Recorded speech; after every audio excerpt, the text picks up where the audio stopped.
Himachal CM धर्मशाला में लेंगे cabinet बैठक। स्टेटहुड डे की घोषणाओं को लेकर होगी चर्चा। कर्मचारी पेंशनर्स को बड़ी उम्मीदें। कर्मचारियों के डीए की 3 किस्त बकाया। इसी के साथ नए वेतनमान का एरियर भी बकाया।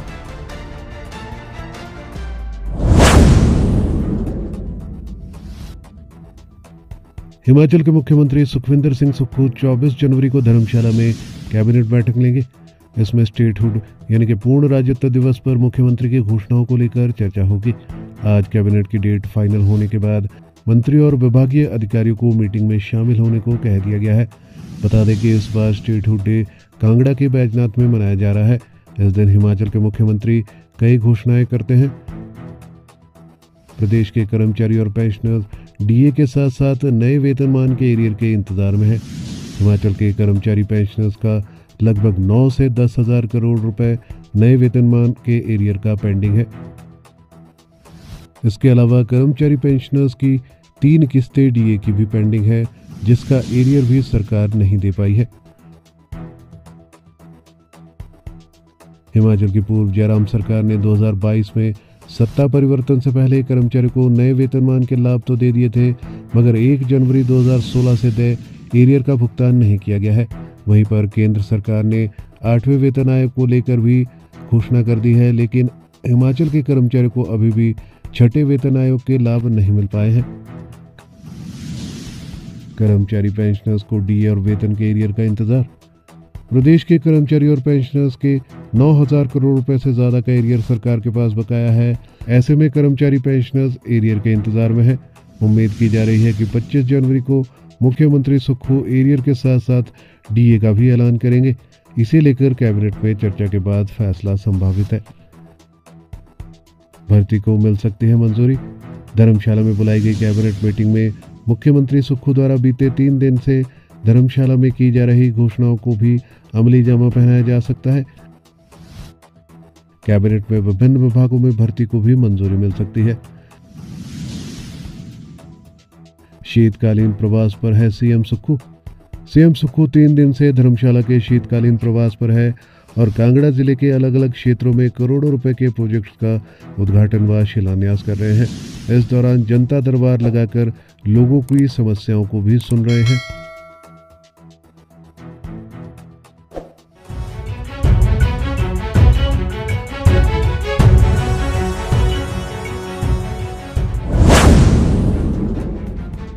गवर्नर के पास पहुंचा कर्मचारी विधेयक। सरकार ने विधानसभा के शीतकालीन सत्र में पारित किया था बहुचर्चित बिल। 12 दिसंबर 2003 के बाद कर्मचारियों का वरिष्ठता लाभ रोकने का है मकसद। बिल आने से पहले राजभवन जाकर मिल चुके हैं कई कर्मचारी संगठन। सेशन के दौरान विपक्ष ने किया था प्रस्ताव का विरोध।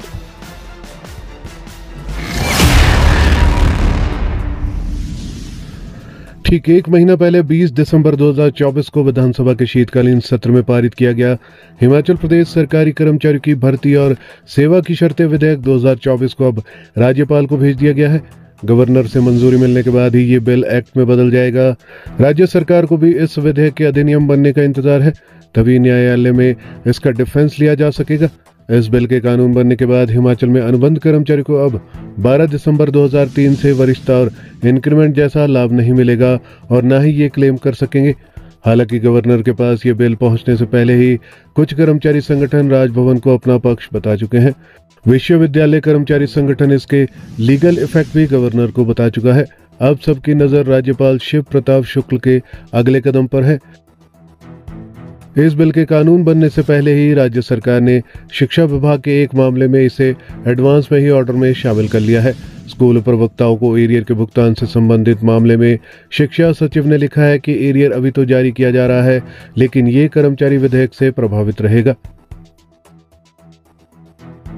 सेशन के दौरान विपक्ष ने किया था प्रस्ताव का विरोध। विधानसभा सत्र के दौरान भी विपक्ष के विधायकों त्रिलोक जम्वाल, जे.आर. कटवाल, हंसराज और रणदीप शर्मा ने इस कानून का विरोध किया था। तब मुख्यमंत्री सुखविंदर सिंह सुक्खू ने तर्क दिया था कि ये इसलिए करना पड़ रहा है क्योंकि कॉन्ट्रैक्ट पॉलिसी का कोई औचित्य ही नहीं रह गया है। एक त्रुटि कानून में रह गई थी, जिससे रेगुलर कॉन्ट्रैक्ट शब्द लिखे जाने के कारण कोर्ट में सरकार केस हार रही है। मुख्यमंत्री ने यह भी कहा था कि पिछली डेट से सीनियरिटी देने के कारण कई कर्मचारियों को डिमोट करने की नौबत आ गई है।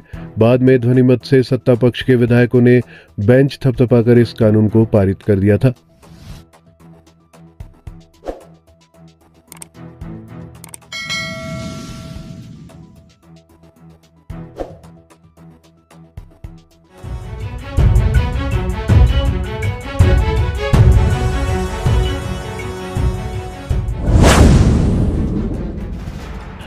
हिमाचल के कर्मचारी 8वें वेतन आयोग से पा सकते हैं दोगुनी सैलरी। जाने क्या है उम्मीदें, कितना मिलेगा फायदा। हालांकि अभी तक नहीं मिला है छठे वेतन आयोग का लाभ। केंद्रीय कैबिनेट ने 8वें वेतन आयोग के गठन को मंजूरी दी है, जिसकी सिफारिशें 1 जनवरी 2026 से लागू होंगी। हिमाचल के कर्मचारियों को इससे उम्मीद है कि उनका वेतन दोगुना हो सकता है। हालांकि 7वें वेतन आयोग की देनदारियां अभी तक पूरी नहीं हुई है। हालांकि छठे वेतन आयोग की देनदारियां हिमाचल में अभी तक भी पूरी नहीं हुई है। केंद्रीय कैबिनेट ने 8वें वेतन आयोग के गठन को मंजूरी दे दी है। हालांकि इसके अध्यक्ष और सदस्य कौन होंगे, इसके बारे में फिलहाल घोषणा नहीं हुई है, लेकिन बहुत जल्द 8वें वेतन आयोग के अध्यक्ष और अन्य सदस्यों की घोषणा कर दी जाएगी। 8वें वेतन आयोग से कर्मचारी और पेंशनर्स को कई उम्मीदें हैं। बता दें कि 7वें वेतन आयोग की सिफारिशों को 1 जनवरी 2016 से लागू किया गया था। अब 1 जनवरी 2026 की शुरुआत में 8वें वेतन आयोग की सिफारिशों को लागू किया जाएगा। एक वेतन आयोग का समय 10 वर्षों का रहता है, जिसमें कर्मचारियों को आर्थिक तौर पर कई प्रकार के लाभ मिलते हैं। हिमाचल में नहीं हुआ छठे वेतन आयोग का भुगतान। हिमाचल के कर्मचारियों को 8वें वेतन आयोग से बहुत उम्मीद है, लेकिन हिमाचल सरकार के विभिन्न विभागों में कार्यरत कर्मचारियों को अभी भी छठे वेतन आयोग का लाभ नहीं मिल पाया है।